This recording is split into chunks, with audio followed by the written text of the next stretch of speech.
As the temps start rising, I feel the familiar urge to refresh my closet, but I don't want to waste money on pieces I'll only wear once or for just one season. Thankfully, Quince changes that. Their clothes are timeless, lightweight, and far more elevated than anything else at this price. It finally feels like my wardrobe matches my standards. The best part is that Quince only works with factories that use safe, ethical, and responsible manufacturing practices and premium fabrics and finishes, so you get to look good while feeling good. I'm pretty excited that I have upgraded my athleisure wardrobe for this summer. I bought a sweatshirt and a pair of wide-leg flow pants that are two of the softest items I own, and I plan to live in them. So join me in giving your summer closet an upgrade with Quince. Go to quince.com/POTC for free shipping on your order and 365-day returns. That's QUINCE.com/POTC to get free shipping and 365-day returns. Quince.com/POTC. This is what I wish would change in the world, is that success is built out of both grit and quit. It has to be, because you have to quit all the stuff that isn't working and then be willing to stick to the stuff that is, even though it's hard. So you actually can't have success one without the other. That was Annie Duke on Psychologist Off the Clock.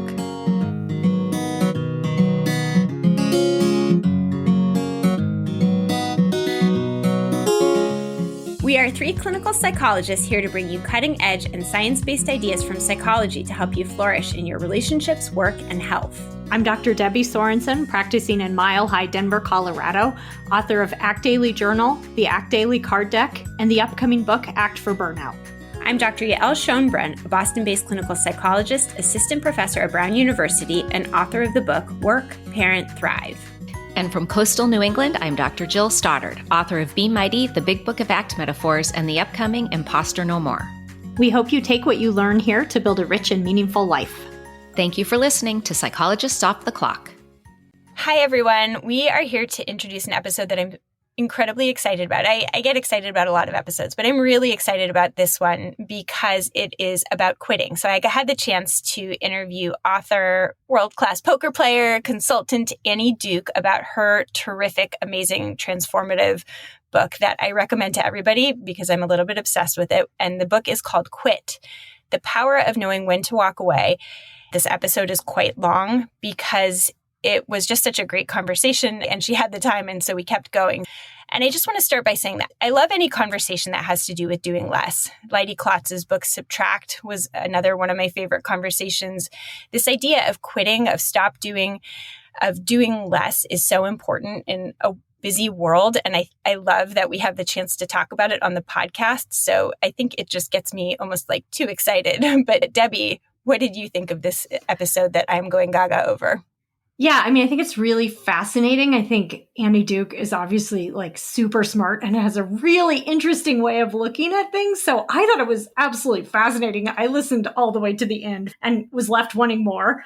And I think what's so cool about it is it was really fascinating from an idea and kind of theory perspective, but it was also really practical. I took notes. I went back and re-listened to part of it, the part where she talks about an exit strategy, or she calls it a kill strategy, which you'll hear about in the episode. But I took notes and used it that day in my clinical work. It's that helpful of a framework that I think you'll find it both fascinating, but also useful, especially if you're facing a major decision, which can be really difficult. I think that the decision about when to quit, should I quit, what to quit, this is a tough thing to do.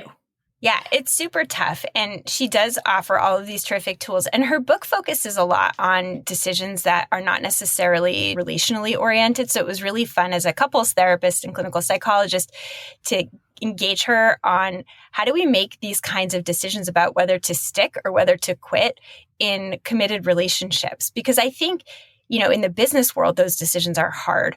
But when our heart is on the line, when our personal lives are on the line, when our families are on the line, they're even more complicated. Well, I kept thinking about how this ties into acceptance and commitment therapy and the idea of psychological flexibility. And I think that sometimes, the bias, as she talks about, is to think of perseverance instead of quitting. And I think that sometimes actually what's much more effective and values consistent in the long run actually is not to persevere, to make a conscious and intentional choice not to. But I think that in order to do that, first of all, sometimes we really have to be aware of our assumptions and our cognitive biases against doing so. And she talks a lot about that. So there can be a little bit of a awareness piece of this.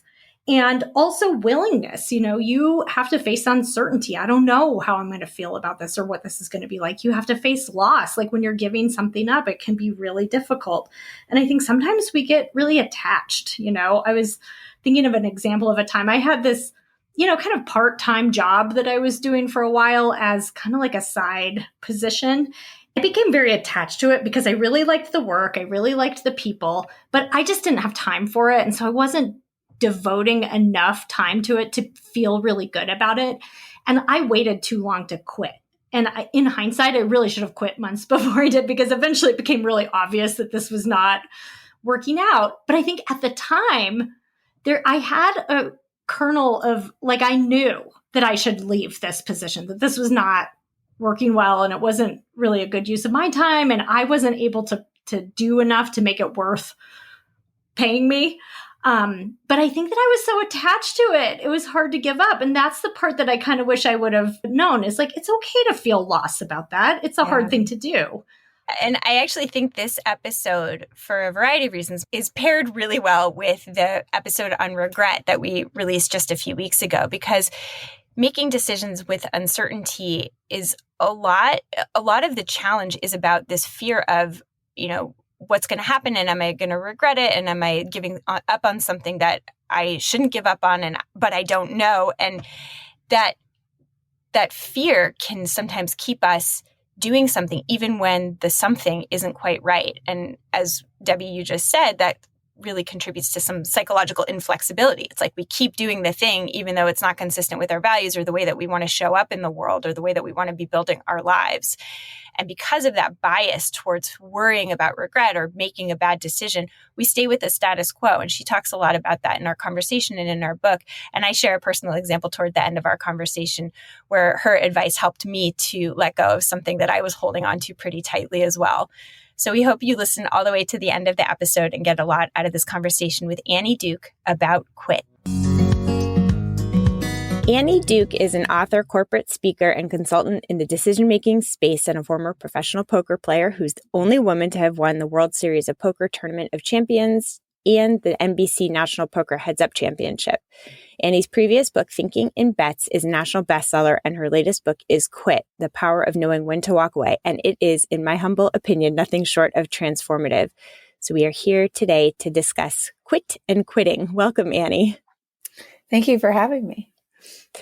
All right. So maybe to start off, since we're recording the morning after the Super Bowl, and since I am in New England Patriots territory, and we are therefore obsessed with one particular football player and who has a history of quitting, a recent history of quitting, mm-hmm. I wanted to ask your thoughts on Tom Brady's repeated retirements. It's interesting. The issue for any athlete is really, when is the point at which this isn't going to make me happy anymore? Where I'm not going to perform up to the level that I want to perform at, that's going to be good for me. And how do I know that? And I think that what's really hard is that the point at which it's correct to walk away is before that thing is true. And I think this is the problem for all quitting. So what I mean by that is that if you had perfect knowledge, if you're Tom Brady and you were somehow omniscient, you would know that before he came back for this season, that he was going to have a crap season and he was going to be unhappy. And people were going to say, why did he come back? He's not performing well. And you would have ended up retiring again anyway. The issue, though, is that for somebody like Tom Brady, or for any of us really, at the moment that he was making that decision, yes, he had decided he was going to retire, but he hadn't been playing badly before that. So it's a problem of what's going to happen going forward. And this is true not just for a football player.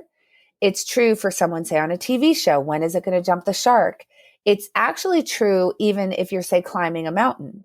And what you have to figure out is, at what point is it true that in the future, as I'm forecasting the future, the weather is going to be too bad for it to be safe, or it's going to be too dark for it to be safe?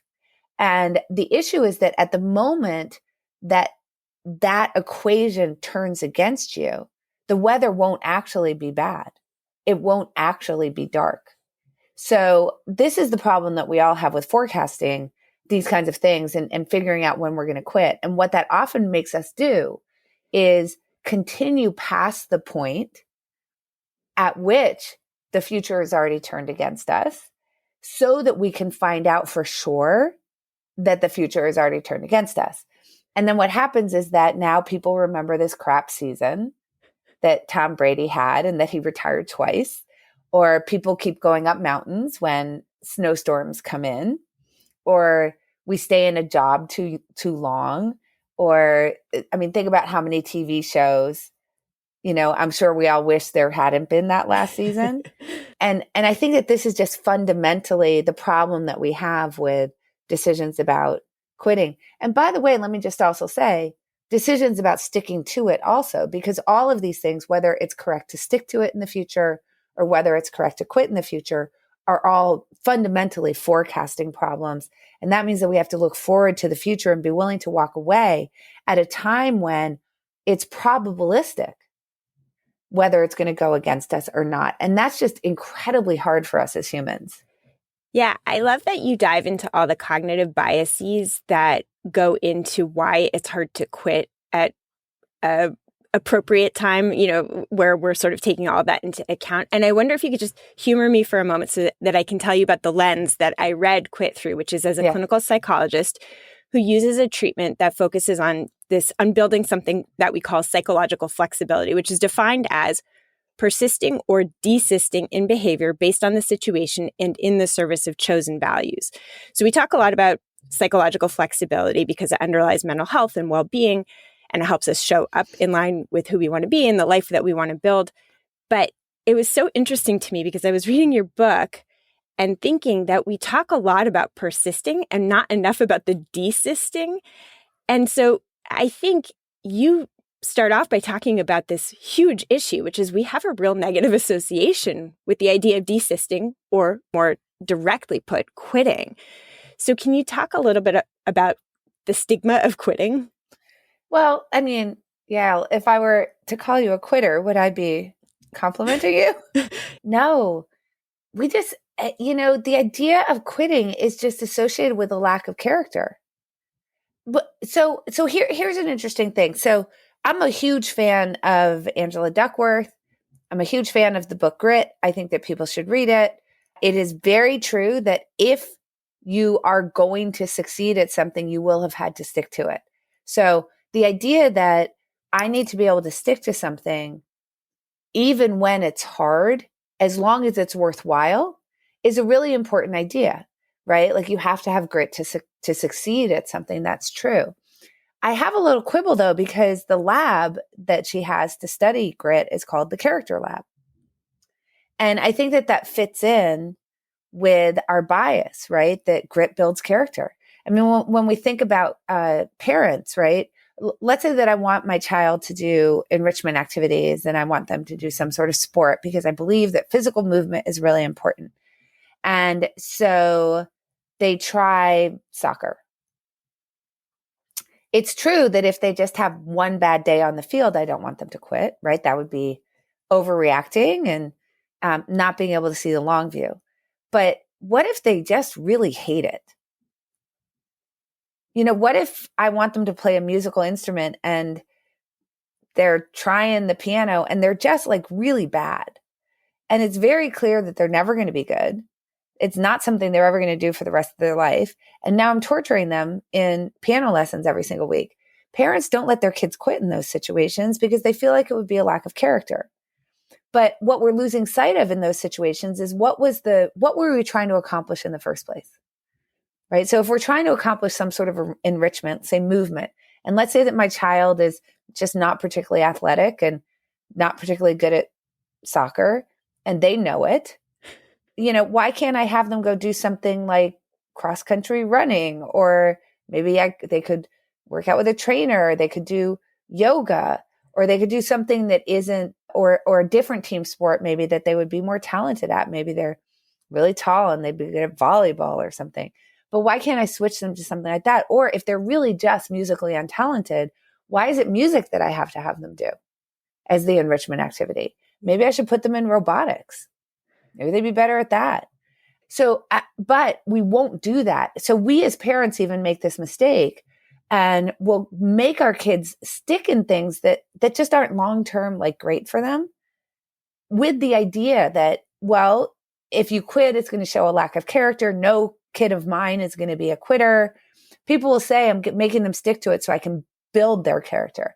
What kind of message is that sending to them into adulthood, right? It's this message that winners never quit and quitters never win. I mean, it's built into our language. And of course, the whole thing is completely absurd.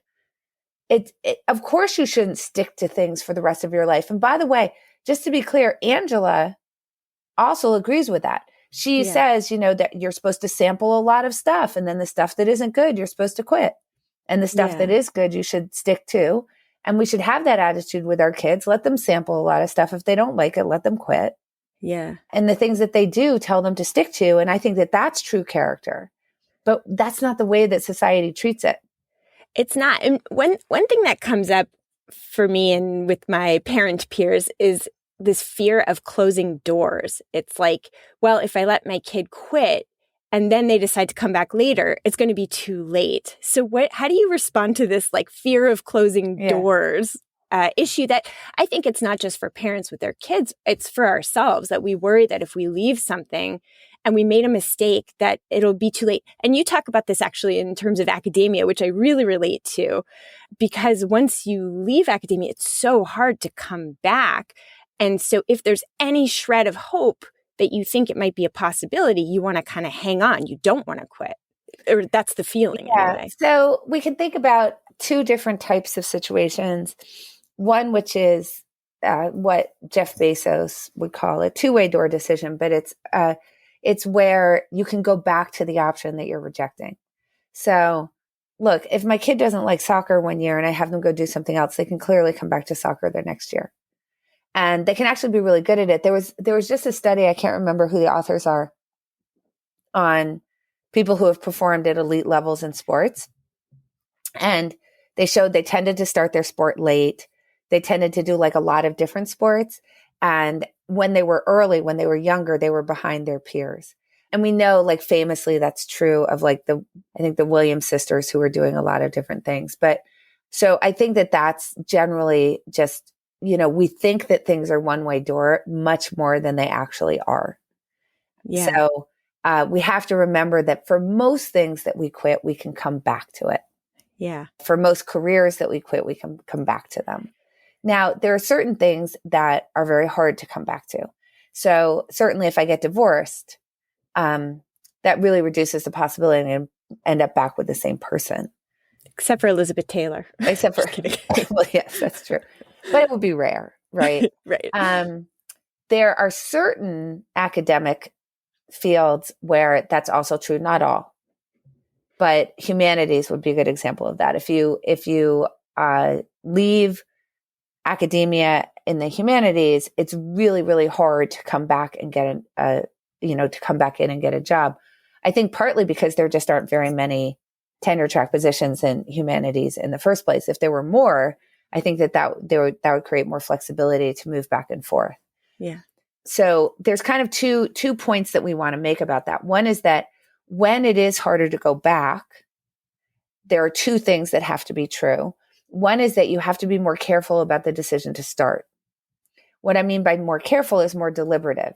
So it means you shouldn't just go, man, let me try it, right? You should say, let me think about this. Let me do some testing, make sure that I've got enough information that makes me feel like this is the right path for me. So you can think about it as, I guess you can just swipe right to go on a date, but you wouldn't want to just swipe right to get married that day. So, and it has to do with how easy is it to exit or get back to the situation if you do happen to reject it. So you have to be more thoughtful on the entrance. And then on the exit, you because it is very hard to come back, you want to be thinking about the exit before you start. Because once it's really hard to come back to it, the forces that make it very hard for us to quit are going to be much stronger. It's going to make it much harder to quit, and you're going to tend to hang on longer than you really should, because you know that you're going to be closing the door permanently. So that's kind of piece number one. And then that relates to point number two, which is that we are much more tolerant of losses that we might incur from the thing we've already started or the status quo than we are from leaving, from switching, from going and starting something new. And this just has to do with the concept of loss aversion, which is famously, Daniel Kahneman and Amos Tversky. And loss aversion is that the concept that when we're trying to decide whether to start something, we will choose options that carry a lower chance of loss, even if they're not as good for us in terms of their how much we would expect them to help us gain ground toward our goals. So a simple way to think about that is that, let's say that we have a choice between two stocks, and one has more volatility, but the expected value is much greater. And if it has more volatility, that means there are sort of bigger losses that might be associated with it, but also commensurately much bigger gains that would be associated with it, so that we would end up with more money in the long run if we chose stock A. Or stock B, which would be very low volatility, not a lot of loss associated with it, but also not a lot of gain associated with it. We'll prefer the second choice. Right? So that's also true of not just stocks, but anything that we choose. We don't like the idea. We really get focused on the loss side of the equation. Okay, so it turns out that we apply that asymmetrically to the thing we're already doing versus the thing we're thinking about doing. And so this is where we get a mistake that gets particularly amplified in these sort of, I can't get, the door is going to close on me situation.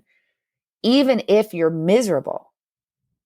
So let's say that I've got my academic job, but I'm an adjunct. And I really wish I were a tenure track professor, but I've been at it for 15 years and I haven't gotten that tenure track offer. Or let's say I am a tenure track professor and I just hate it. I just really hate it. I'm miserable. I'm not happy. I don't like the culture. I wish that I could switch to a different university, but I can't get a job at a different university.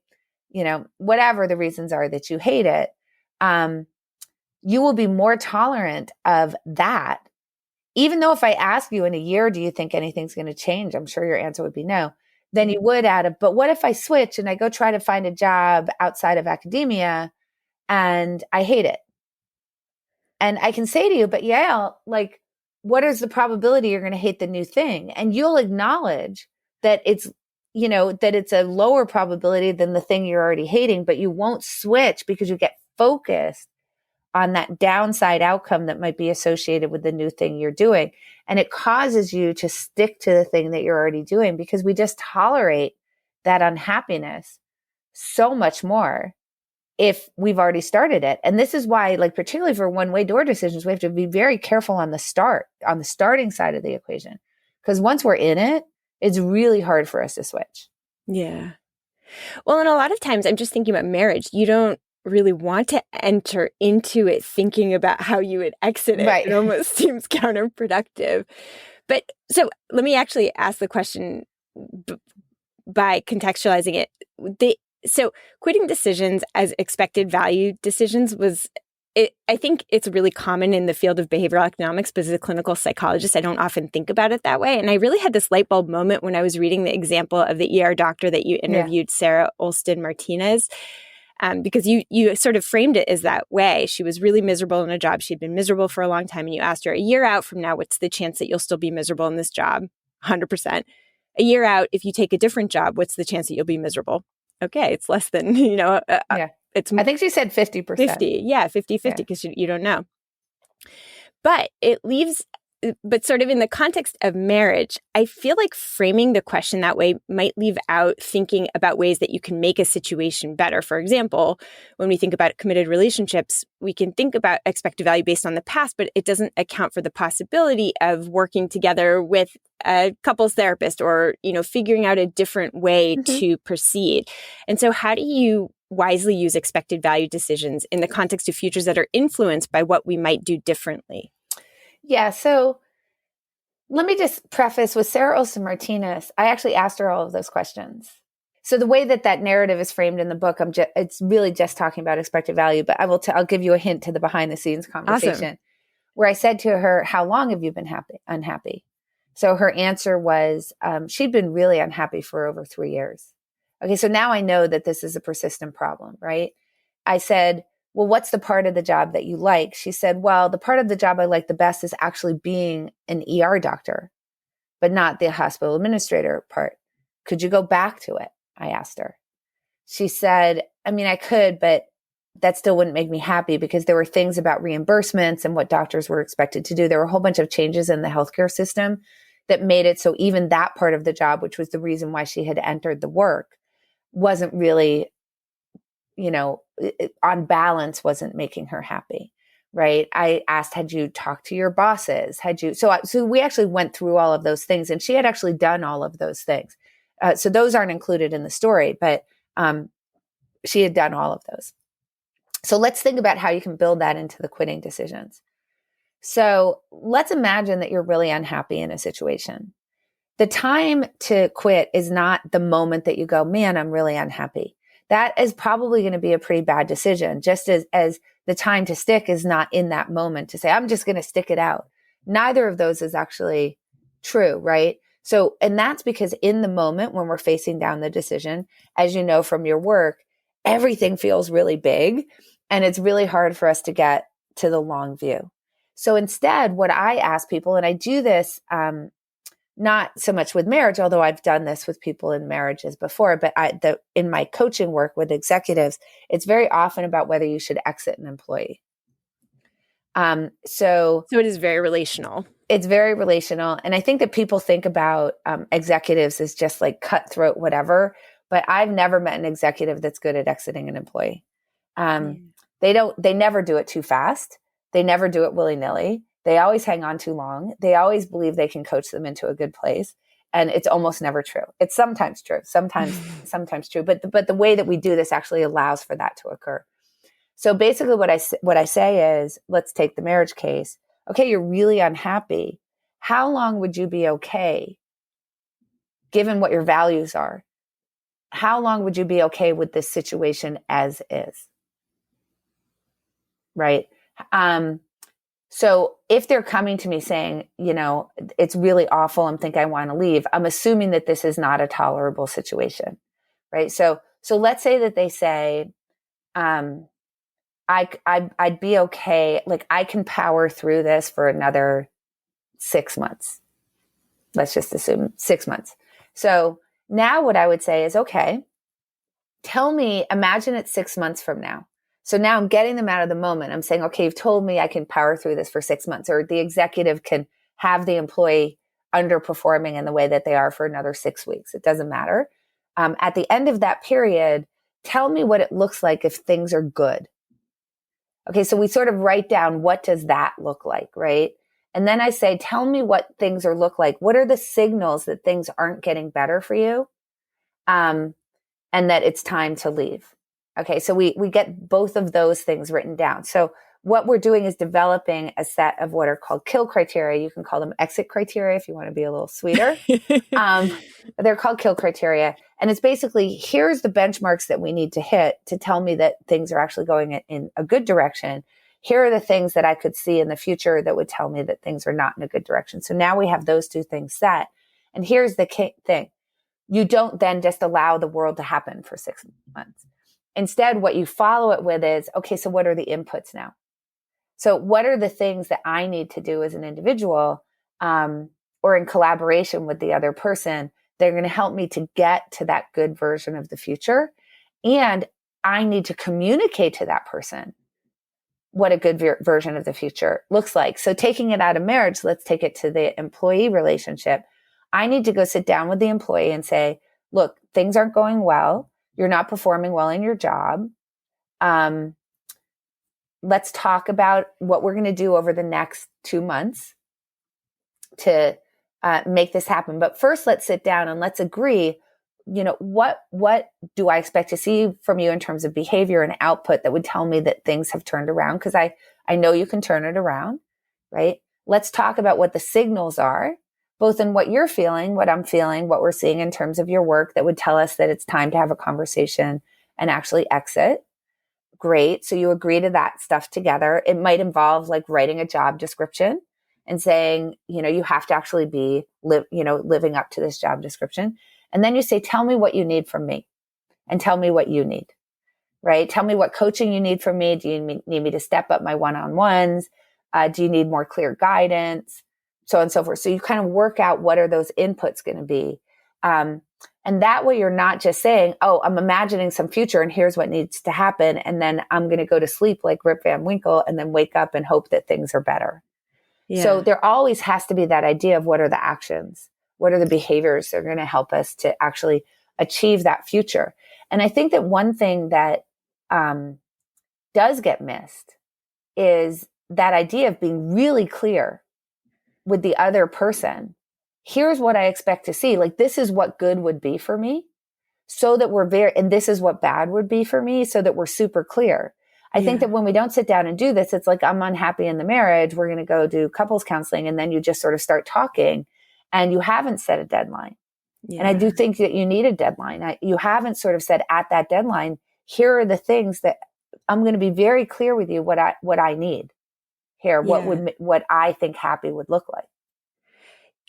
I love that for the business place. And I love it even more for couples counseling, as I do a lot of couples counseling. And I always establish therapy goals and we set out a certain number of sessions, but this is informing me to be really clear about a timeline and to get even more concrete than I am in terms of what people are hoping to see that would sort of be good enough to suggest, okay, this marriage is viable versus I don't think so.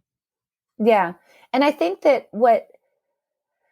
by doing this, what ends up happening is that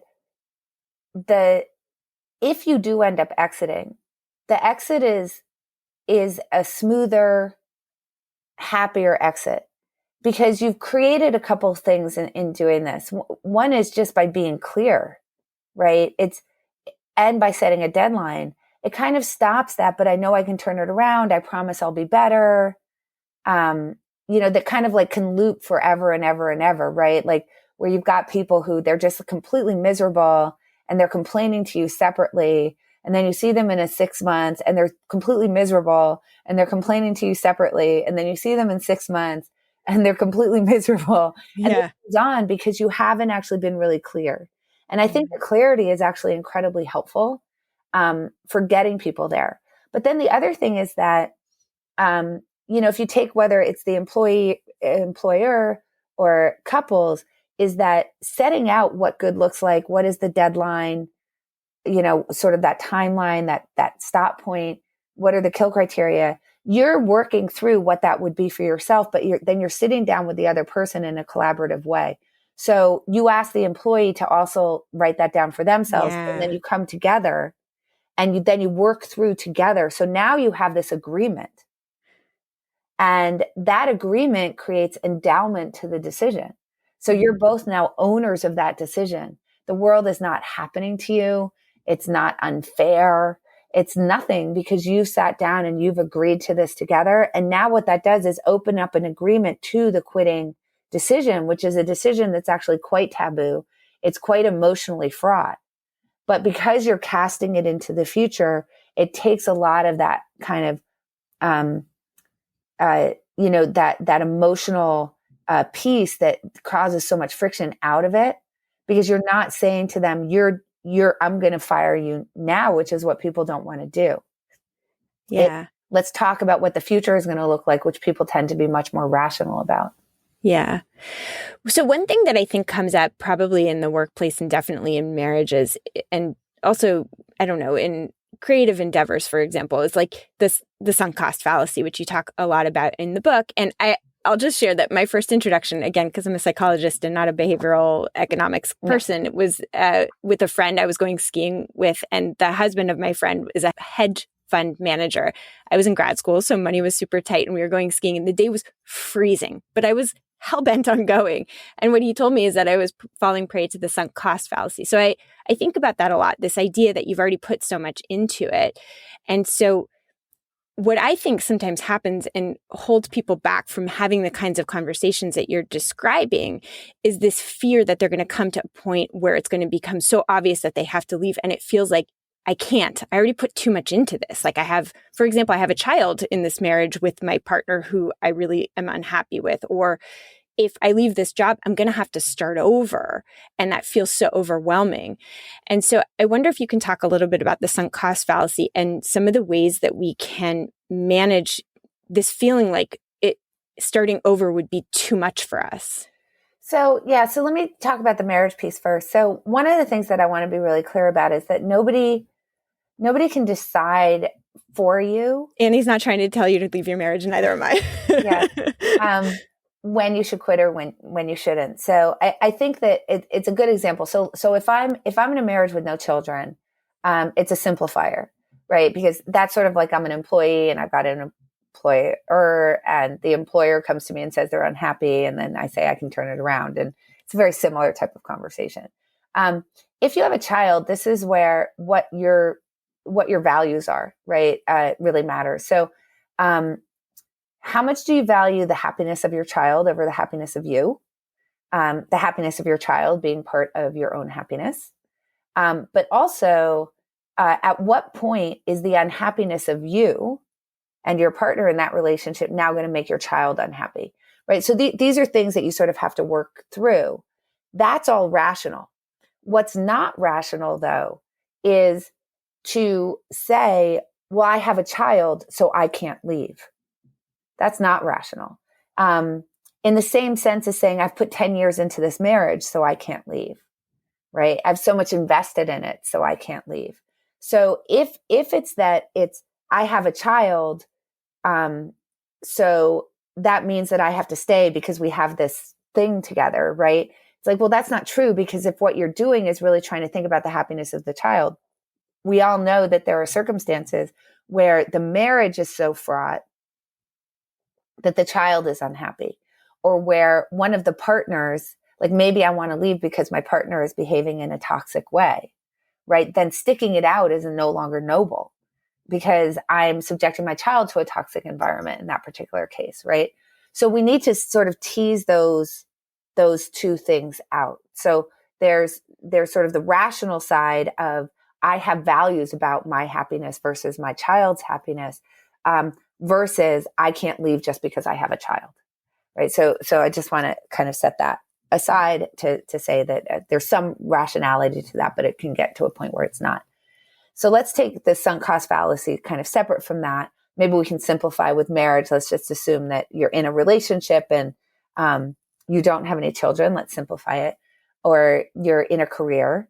What happens to us is that we make the mistake of taking into account what we've already put into something and trying to decide whether to continue and spend more. And by spend more, I mean spend more time, effort, it could be money, to continue on. So let's think about a very simple example of how that might express itself.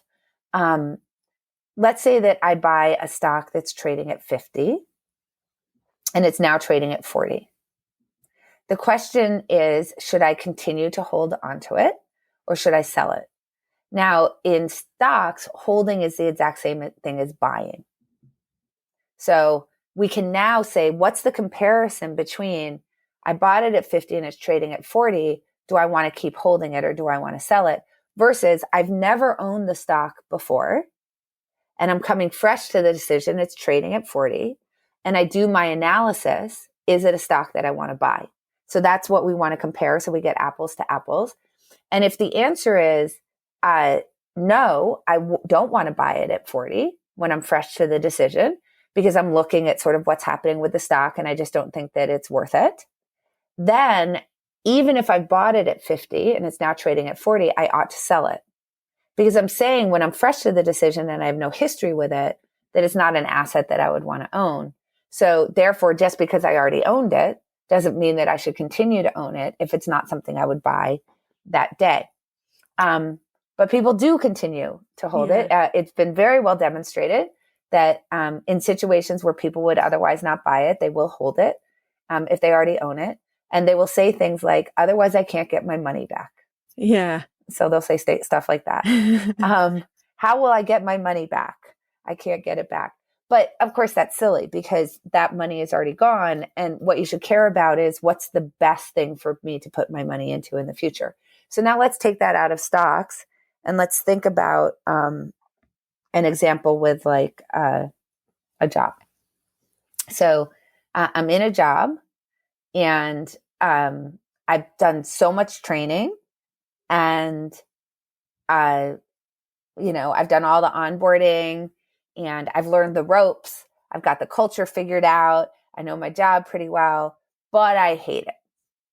And I've hated it for a really long time. So now the question is, should I switch to a new job?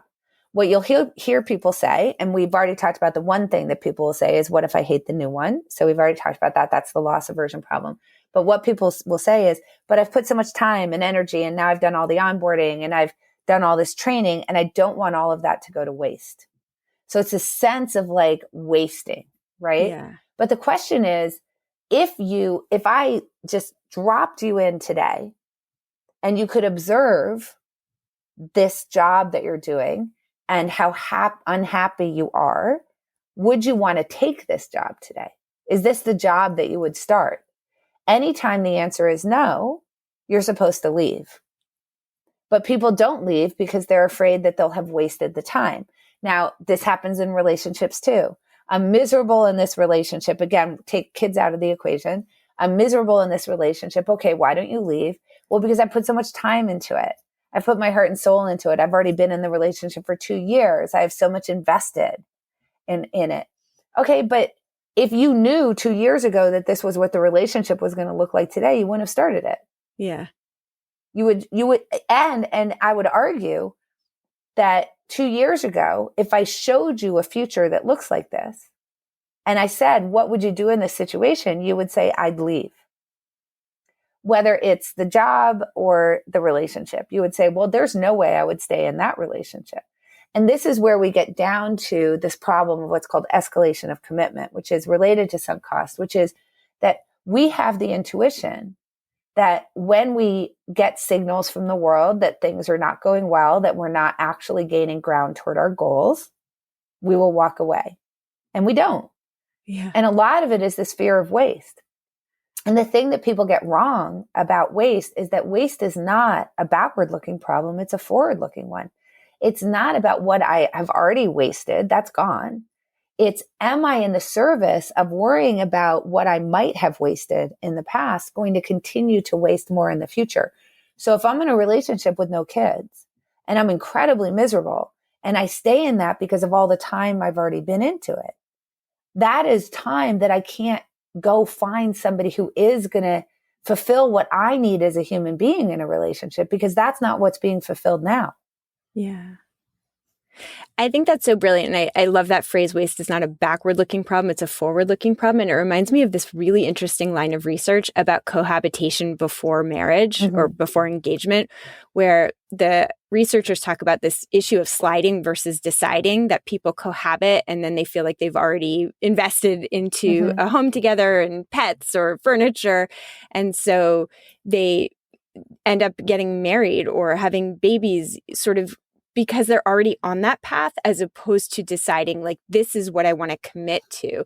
And I think maybe that does kind of get back to your recommendation to a little bit thinking about exiting, but maybe it's more just thinking about, do I want to make this commitment today? Do I want to make this commitment, 6 months from now and a year from now? And sort of looking at it with fresh eyes, as opposed to just thinking of it as one continuous choice. Yeah. And one of the things I want to say about kill criteria is that there's a lot of things where it's really important to do it at the start. So if you're making an investment, you should create kill criteria at the start. If you're pursuing a sale, you should create kill criteria. If you're on a house hunt, it's good to create kill criteria. If you're climbing up a mountain, when you're entering into marriage, I don't necessarily think that you need to do that. I think it would be good at the beginning of the relationship to do that. So because you're trying to sort of stop things before you get to the point where you have so much sunk cost built up that you just randomly end up getting married, which is what you're describing, right? So you can create those as you're entering into the relationship. Like, it's a new relationship. What are the things that I could see from this person that would tell me that this isn't the right thing for me in the long run? I think that's fine. Once you do decide to get married, I think that there are reasons that have to do with the structure of marriage that you might want to do that right at the beginning. But as soon as you're unhappy, it's a really good thing to do, right? As soon as you're saying like, oh gosh, I'm really not feeling good in this relationship, it's good to do. And it's particularly good to do with somebody from the outside, like a therapist, right? Who's going to be able to see that better for you and be able to negotiate those conversations with your partner. So at that point, you would re-trigger them. But I really do believe, like, on the going into the relationship, to say, okay, I think I'm all starry-eyed. I think this person's amazing, but let me imagine it's a year from now and I'm unhappy. Like, what do I think are the things that I'm saying that would make me unhappy? So that you're thinking about that prior to actually making the very big commitment. I do love, now I'm like sad because I wish that it were in my book, the study about cohabitation. That's an amazing example of how we have to be very, very careful on the front end about sunk cost. So what kill criteria are trying to help you do is to tackle the sunk cost problem on the front end. Because the problem is, I know your friend said, oh, you're succumbing to sunk cost. But if your friend were in the same situation, they also would succumb to it, because knowing about it doesn't really help you very much. But you can see it in other people. Yeah. Right. It's very easy to sort of see it in other people, go, oh, I know what you're doing. But it's actually really hard for us to overcome it ourselves. Like, knowing about it doesn't help you in the least, actually. But I'm curious, do you think that there's an evolutionary function to sunk cost fallacy? Like, is there a reason that it's so embedded? I mean, all of the biases that you talk about, I'm sure, have some kind of evolutionary function. But I was just trying to think about, like, what is the sunk cost fallacy? Because it seems so problematic, and yet it is so omnipresent. So I'll tell you a just so story, because all evolutionary explanations are just so stories. That's true too. So here's my just so story. Survival was really hard, and you had to like go on these long treks or these hunts where you were trying to find food. And if you didn't find food, you were going to die. And you couldn't just say like, oh, this is really hard and it's too cold today, I'm going to turn around and come back the next day to try to find food. So I think that there was a lot of evolutionary pressure to like, look, you have to keep climbing the mountain because you can't stop here. You'll die. Yeah. Right. Like, you didn't have a choice about like turning around. We live a much more luxurious life with lots and lots of opportunities. Yeah. You don't have to climb a mountain to get dinner. Right. Exactly. So, and then the other thing, of course, I think is that, just again, completely just so story, is that the humans who survived is the diaspora. So you had a whole bunch of people continuing, like trying to get to Europe, right? Most of whom died, but the ones who got there survived. And that was good for humanity as a whole. And I think that this is one of the things that we have to remember, is that what's true for an individual is not necessarily true for what I'd call the portfolio, right? So it's really good for humanity for a bunch of people to be trying to invent something where each person is actually operating at negative expected value.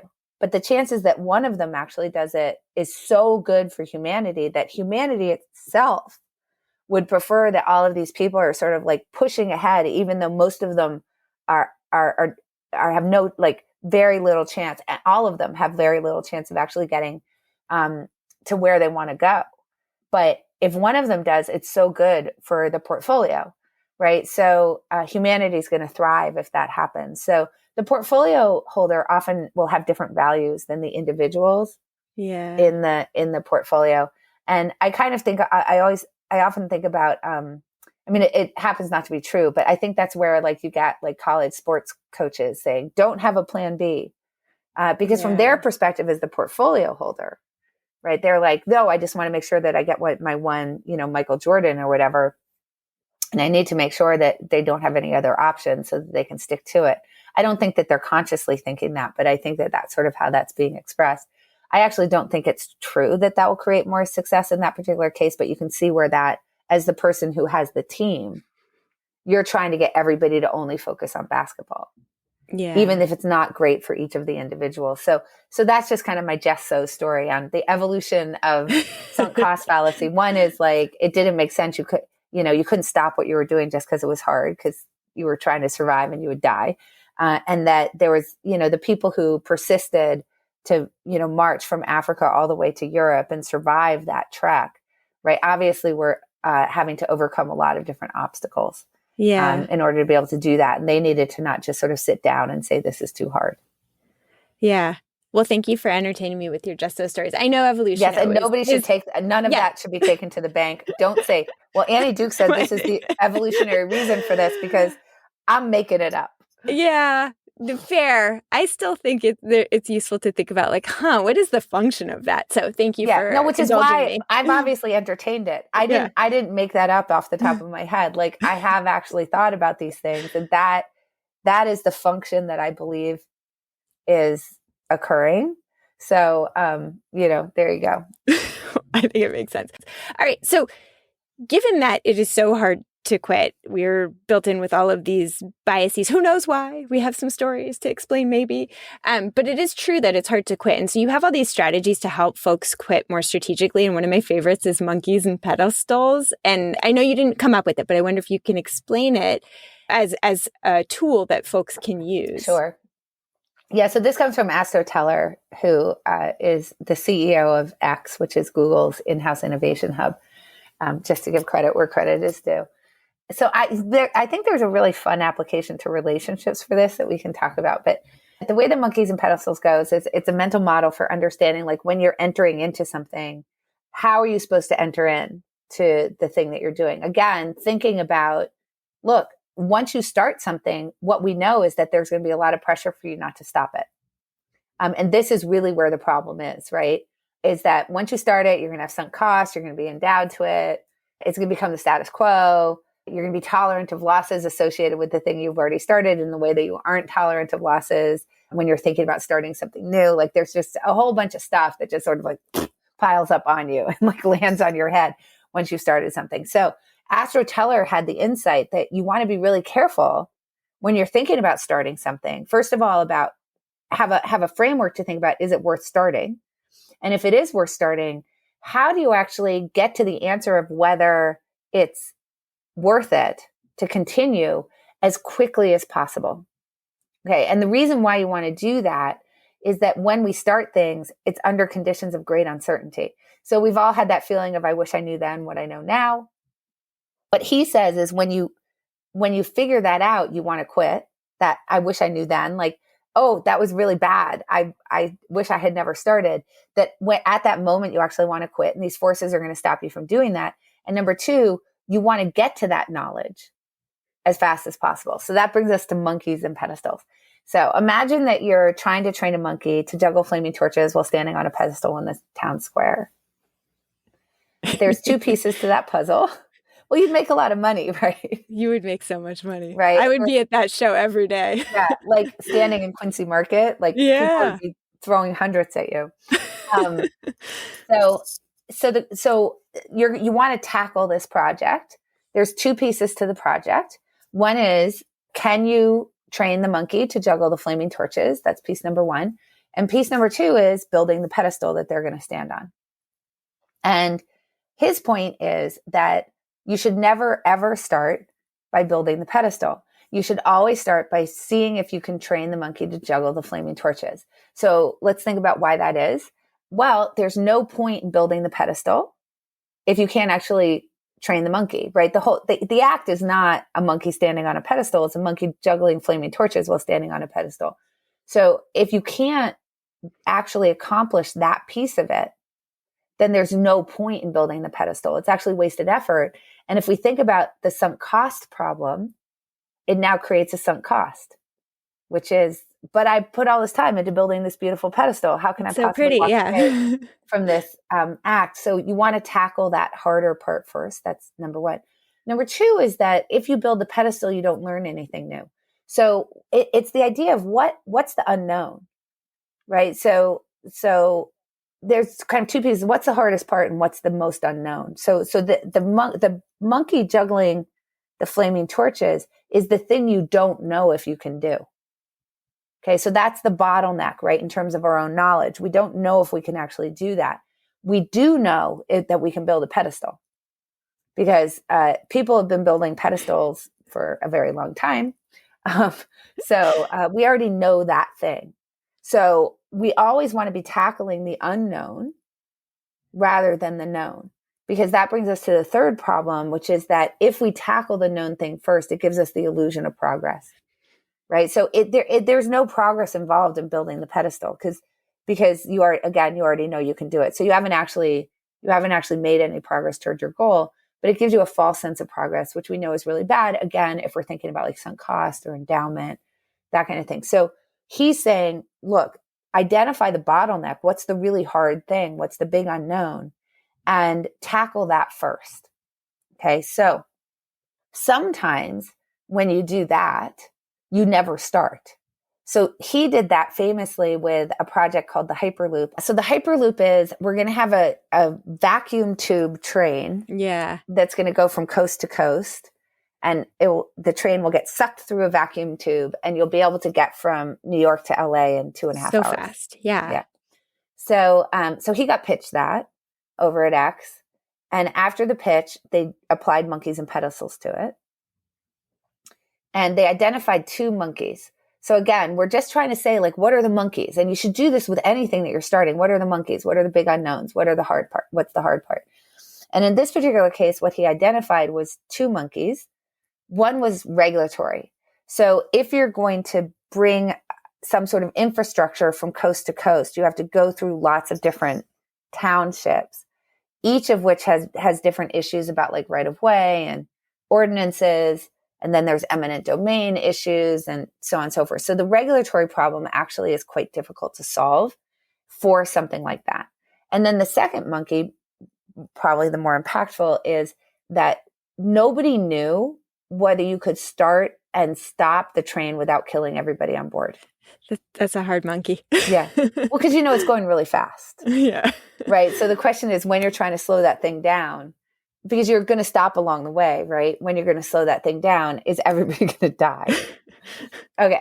So they then said, okay, let's try to figure this out. Are these monkeys that we can tackle? And when they thought about the regulatory problem, they said, well, as he put it, we're Peter Pans with PhDs.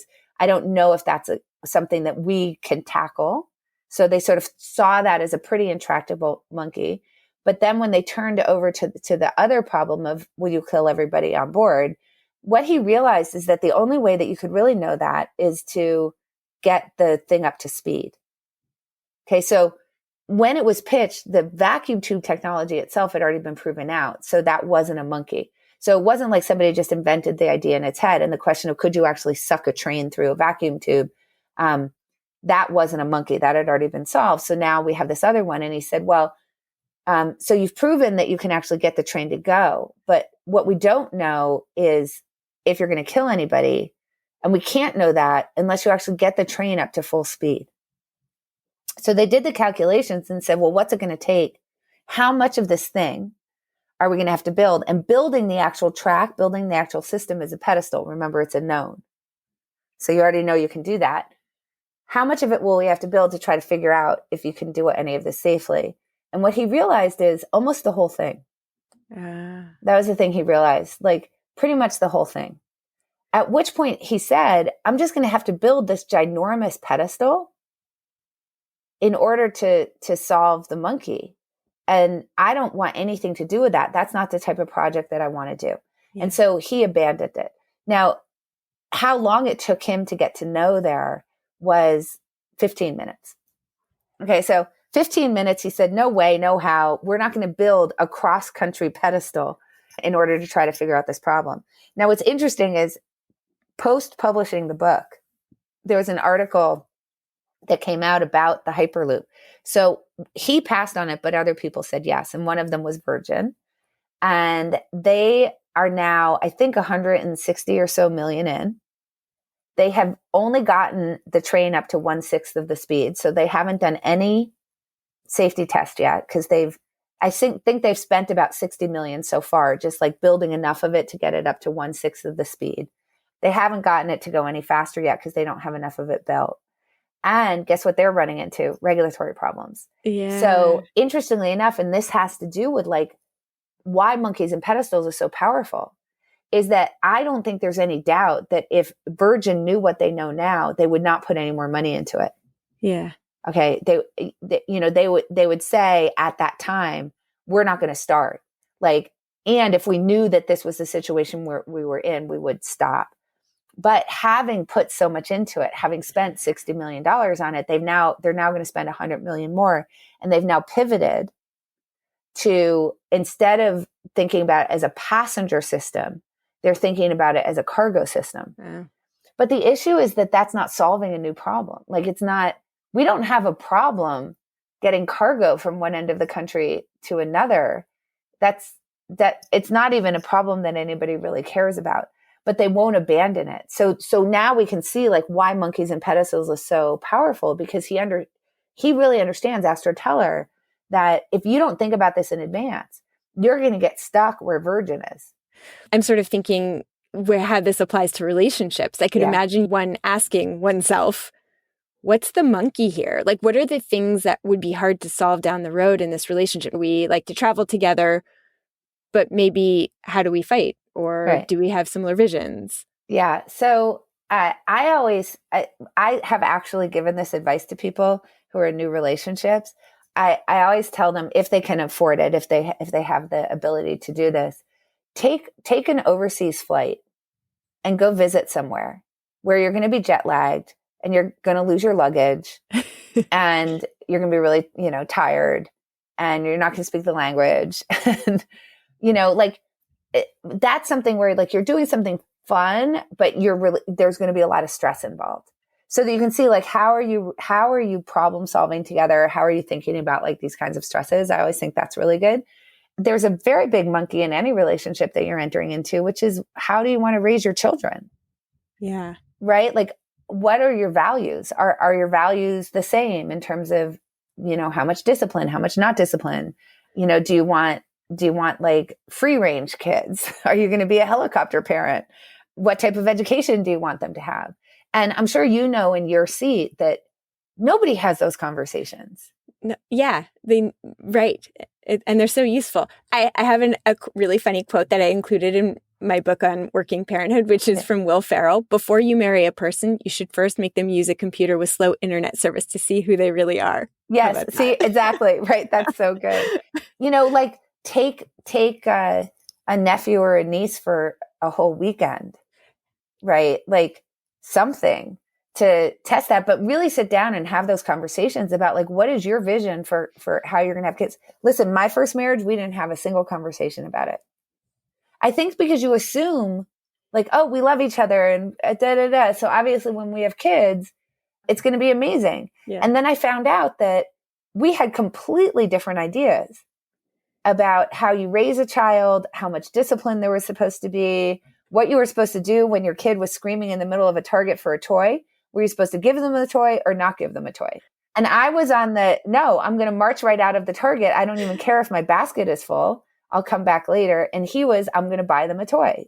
So that was we didn't know that before we had kids. And that particular difference in attitude was a really big problem for us. So, and this is despite the fact that we were really got along well. We were really good friends. We were intellectually compatible. And as a matter of fact, after we got divorced, we were really good friends and we got along really well and we're intellectually compatible, but we were miserable for a long section. This is despite the fact that, once we relieved the stress, we were then very good friends again. Yeah. But if we had talked about it beforehand, that would have solved a lot of the issues. Like, for one thing, maybe we wouldn't have had that big difference because we would have talked about it beforehand and it wouldn't have evolved naturally, but we never had the conversation. Yeah. Yeah. You could have figured out that monkey early. Yeah. So I think that that's really powerful advice. There's so much good advice in your book, but my other super favorite advice is to move away from past fail goals and appreciate that quitting a larger goal doesn't mean that you haven't accomplished something. And I wonder, as I was reading it, I was thinking that for me, it really fits into this concept of growth mindset. Mm-hmm. And I wonder if you've thought about that body of research and thinking about the way that you frame quitting sort of in that context. I have it, but now I wish that it was in my book, because now that you say it, it's totally obvious that they have to be related to each other. So let me explain the downside of goals. So we think about goals as universally kind of good things, but there's this problem. So let's separate out. With sunk costs, we sort of are worried about having wasted what we've already spent.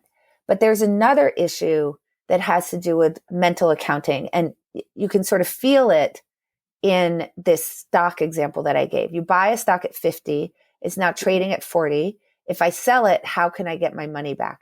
So what that means is that you're short of where you bought it. Okay. And that's what the problem is. And Richard Thaler, Nobel laureate in economics, has talked a lot about how we do not like to close mental accounts in the losses. So remember I said, of course, it shouldn't matter what's happening with that particular stock. What we should care about is sort of where is our money across all the investments that we make. But it's not the way that our mental accounting works, right? We don't sort of think about, oh, but I'm doing really well across everything. We're just sad about the thing that we're losing at. I gave an example actually in Thinking in Bats, my 2 books ago. I love that book. Everyone should read that one too. It really just changes the way that you think about decision making. It's very powerful. Oh, thank you. I give the example of like, if you just got a big promotion, but now you're standing on the side of the road and it's freezing rain and your tire is flat and you don't have a jack, you're not like, oh, on balance, I'm doing really good. Right? You're just like, this is the worst thing that's ever happened to me. Why is my life so crappy? Right? Because we're not good at getting out of like one account. So in that moment, you're just like, this account is really down and that's all I'm thinking about. And you're not like, but I got a promotion, on balance, I'm great.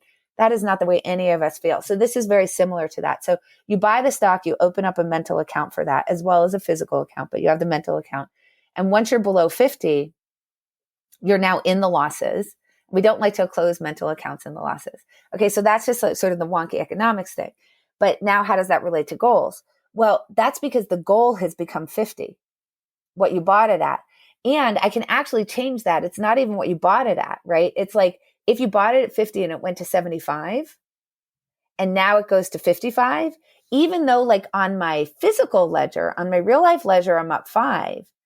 In my mental account, I'm down 20 because now there's a new goal, which is 75. I've set a new goal. Okay, so that's like with stocks. Okay, so now let's think about something like a marathon.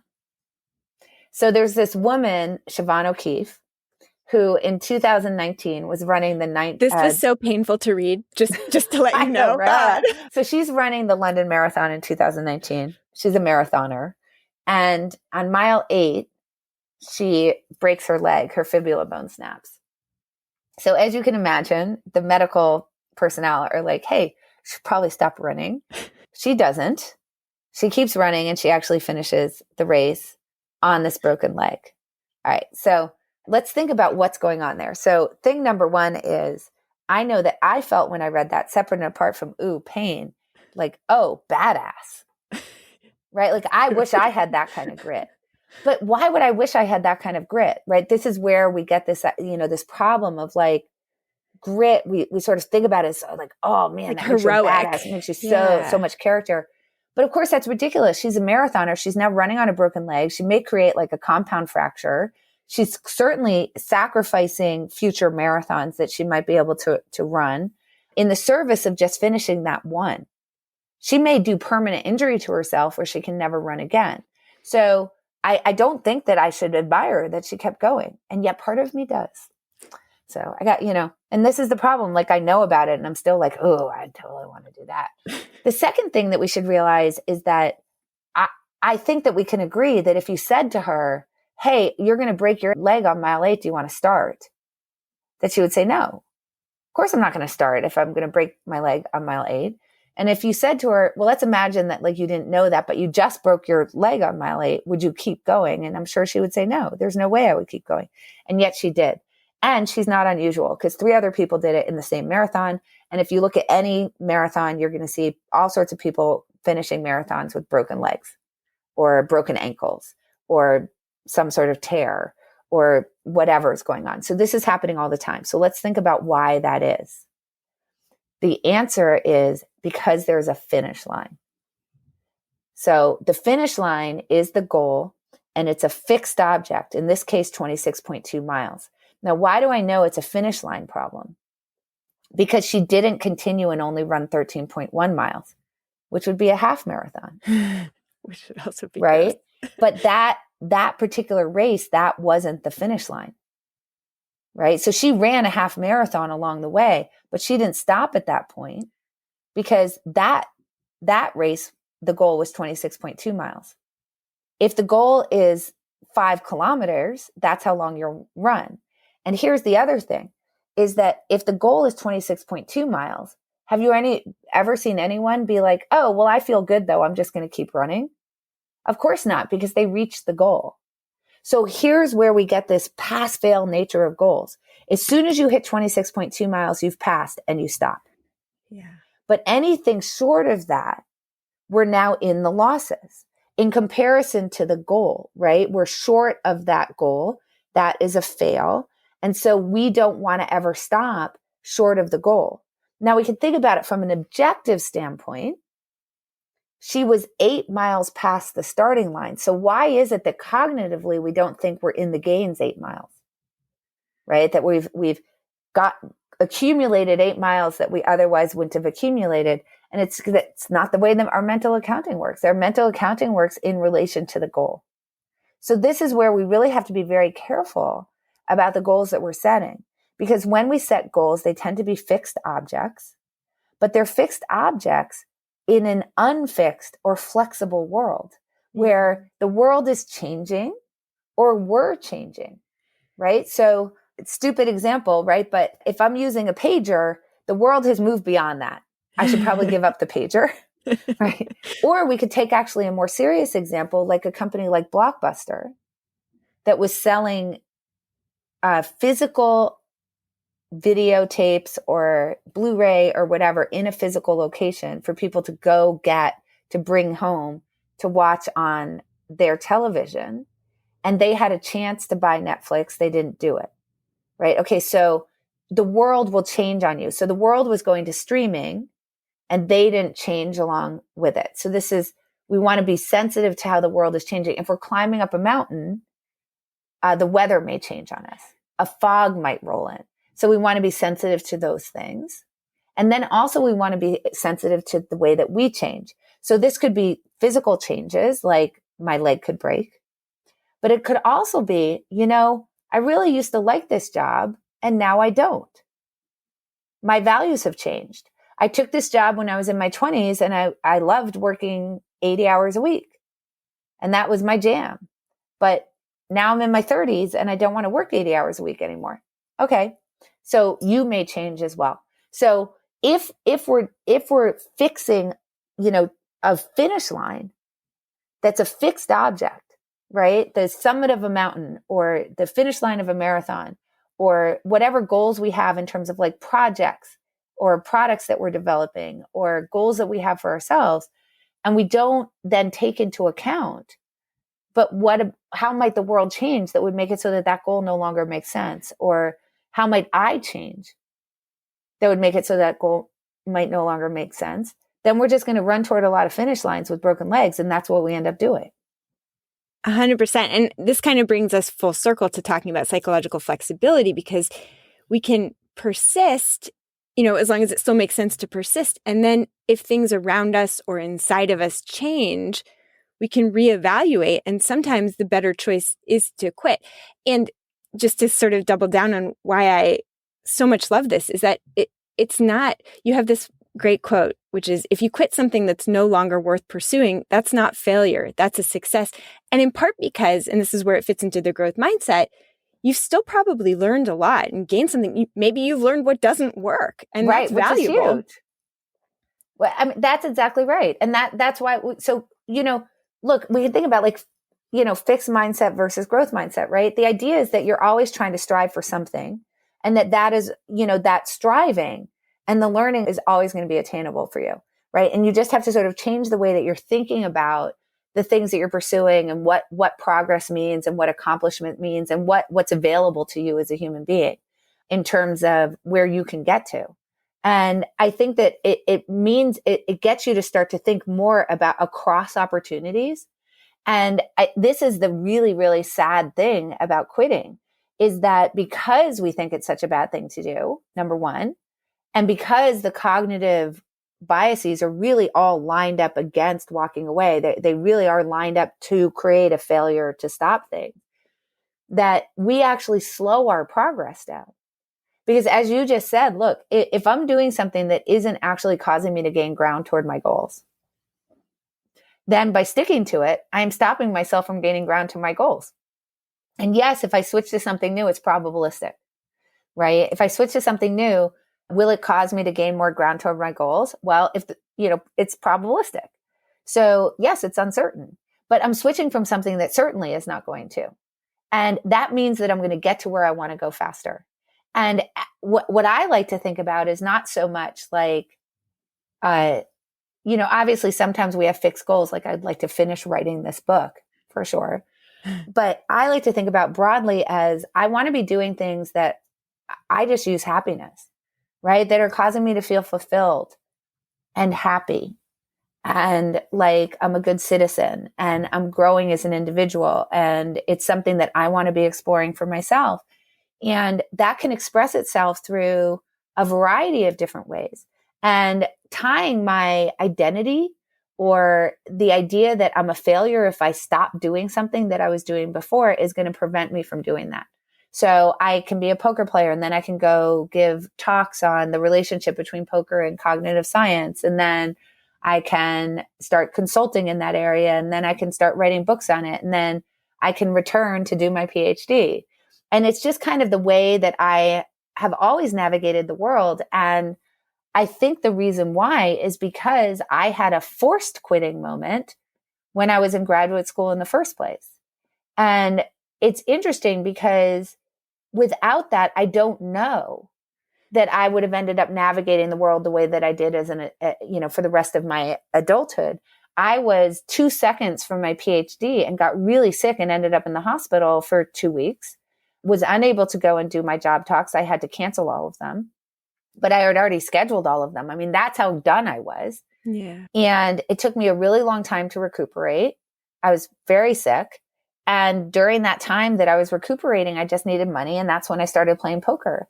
And I just really loved it. And then I ended up not going back to academia, at least not for that time. Yeah. But I think that it taught me a really valuable lesson that it's not the end of the world, right? That it feels so horrible and like everything's being taken away from you, but that can actually create opportunity. And obviously it doesn't create opportunity for everybody. I recognize that I was lucky that I found this other opportunity that I was really good at. But we need to remember that when we go in to start things, we're doing all sorts of exploration. Do I want to be an academic? Do I want to be a poker player? Do I want to go to business school? Do I want to work at a literary agency? Do I want it? Whatever. Like we're thinking about all the different possibilities. And then we choose something to start and all of that exploration stops. Yeah. Then we don't even see the other opportunities that are available to us. And so when you are forced to quit, it forces you back into that exploration mode. And I think that helps you to understand that there are possibilities for you. And you need to sort of grab that and say, even if I walk away from something, doesn't mean that it wasn't for anything. And I need to be thinking about what makes me happy and about these broader goals. And one of the things that I like to point out to people about everything that I've done, whether it was graduate student in cognitive psychology, poker player, talking about the intersection between the two, writing these books, consulting, coming back and working with Phil Tetlock and Barb Mellers on forecasting problems, is that there's a thread that I can pull through all of it, which is what I've really cared about is decision-making under uncertainty. That's an unfixed goal because there is no I'm done.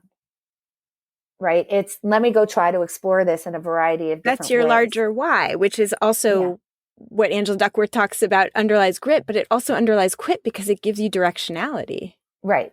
That's exactly right. And it allows me to move between things, I think, a little bit more easily. But again, if I hadn't had that forced quitting event, I don't know that I would have ended up in that place. But it to tell you the truth, it kind of forces you into that mindset. It forces you into a growth mindset because you haven't, I mean, your professional life would otherwise be over. You have Right. to start thinking, okay, well, how can I use this as an opportunity to move forward? And I just wanted to sort of add my own personal experience. So I was reading your book and I'm working on a new book of my own. And I had picked a title and had started to do research and was just feeling so stuck. And I was talking with my partner and I was telling him, I don't want to, but I think maybe I need to turn to a different topic. I threw out the topic and was like, I don't know. And he was like, you should definitely do that. And you can use almost all of what you did, not the title, but you can use a lot of what you already culled in terms of the research and use it for this different. It's a pretty different topic, but it's still useful. And I was like, yes, I need to quit that title. Yes. Because it opens me up for something so much more productive. So I think thinking about quitting in this way is so powerful for big decisions and small ones. It just opens you up so much. Yeah, I actually, I talk about writing as just so much quitting. So, yeah, totally. and this is what I wish would change in the world is that success is built out of both grit and quit.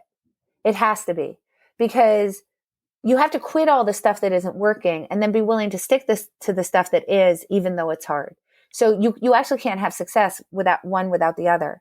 I just saw a video of Guy Kawasaki, I think. There's two videos. And in the first part, he talks about how when things aren't working, you have to walk away from them in regards to his parents in Japan moving to Hawaii with nothing, like giving up everything they had there and moving to Hawaii to try to give their children a better life. And then the second video, he says, the secret to my success is grit. And I'm just like, I'm sure it is. Like, there's no doubt. I mean, part of the secret to my success has been grit. I finished my books that I wrote. But we need to start to think about these things living together. So this is where I think about the writing process, right? Is that obviously I have to, writing is very hard. And it's just you which you can't tell when you read it. When I read your books, it looks so effortless, right? It's so not. It's just, I mean, my editor is like very much a therapist, like where I'm just like, I can't find my way out of the book and I'm never going to finish it. And it's not even any good. And I mean, it's a really hard, arduous process. I mean, separate and apart from just the mechanics of the amount of research that you have to do and the amount of words that you have to produce, it's just psychologically, it's tough to write a book. You have to expose yourself to the world. You have to expose yourself to criticism. Like, these things are all very hard. So obviously you have to have grit to write a book.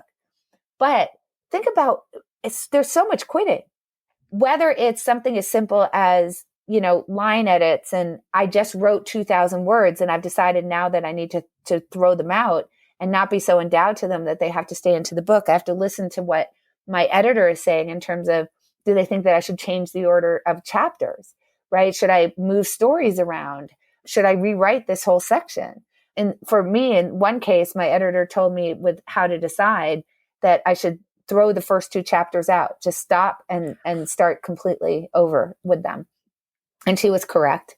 And I'm so happy that she told me to do that. But so there's all these like small quits that are small, or in the case of those 2 chapters, I guess a little bit of a bigger quit. And then there's the quit that you just did, which I've actually done quite a few times. So when I was writing How to Decide, I had to throw out the first 2 chapters. Then I get to quit.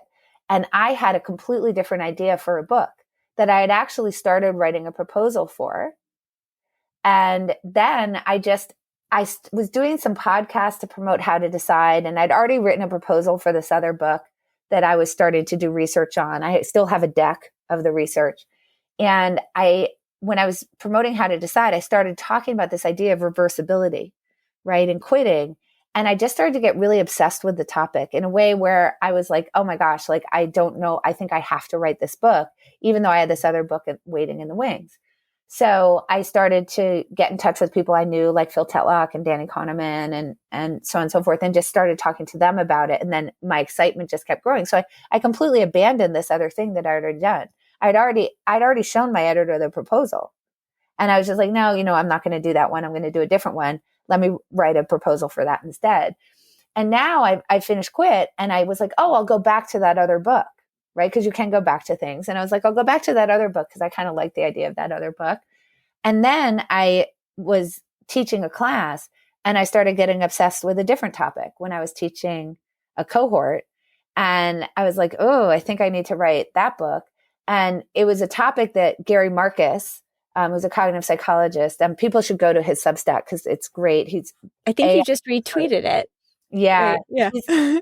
Just with everything that's happening with ChatGPT and whatnot, he's like a great voice of reason and skepticism that I think everybody should go check out. But we had been talking since the beginning of the pandemic about this particular topic. And, just sort of like, oh, aren't you annoyed by this or, whatnot. And then we had been talking and we decided we should write this book together.